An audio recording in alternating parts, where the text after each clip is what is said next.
shortly. We'll go to the honey kitchen and hopefully extract some honey a little later on. So I'll take this one off, put it on the down here ready. I tell you, there's some weight to that. There's some weight to that. We'll have a look at this one. I think this one's got even more in it. Oh gosh, this one looks good. Let's have a look at this one. Look at that. That's nice, isn't it? That's a real solid. Look at the thickness of it. Look how thick that is. And I can tell you, take it from me, there's a fair bit of weight in that. So we'll take that off. And, we'll take that down to the honey kitchen a little later for us to extract some.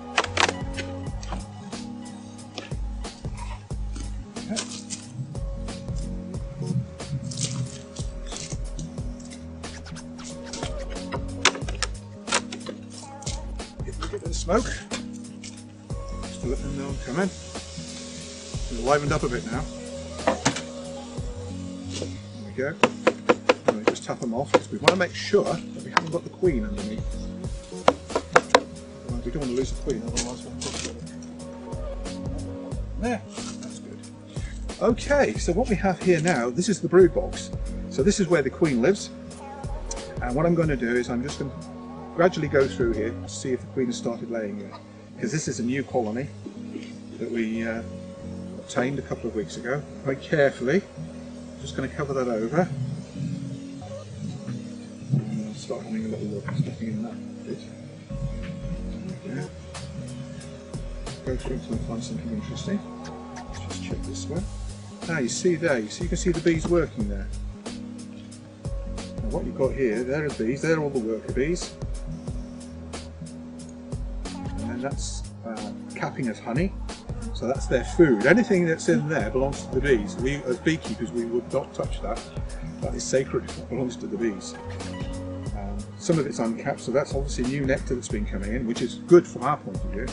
We like to see lots of honey coming in, not just for our benefit, but for theirs. Now, interestingly, if you look at the bee there, he's got his tail up in the air, and when they do that, they let off pheromone or a scent. And it's just to let all the bees know that's where the queen is, that she's here somewhere.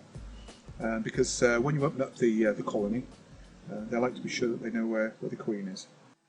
I don't get stung as often as I used to, I have to say. It still happens occasionally, especially when I'm doing something very silly, like the other day. Even as a so-called experienced beekeeper, we all do silly things. And I was with this particular hive, and I was in a bit of a rush, which is always a mistake to do anything. To be in a rush. I put my bee suit on, I put my hood on, I went to open the hive, and I'd forgotten to actually do the zips up on my hood, and they got inside. So I got stung on the neck, which sort of pinched a bit. But again, you get used to that. But it was my own fault. It wasn't the bees' fault. As far as they were concerned, they were protecting the hive. And I was foolish. You can't take liberties with nature, and you're a fool if you think you can. So it was my own fault. So you do make mistakes from time to time.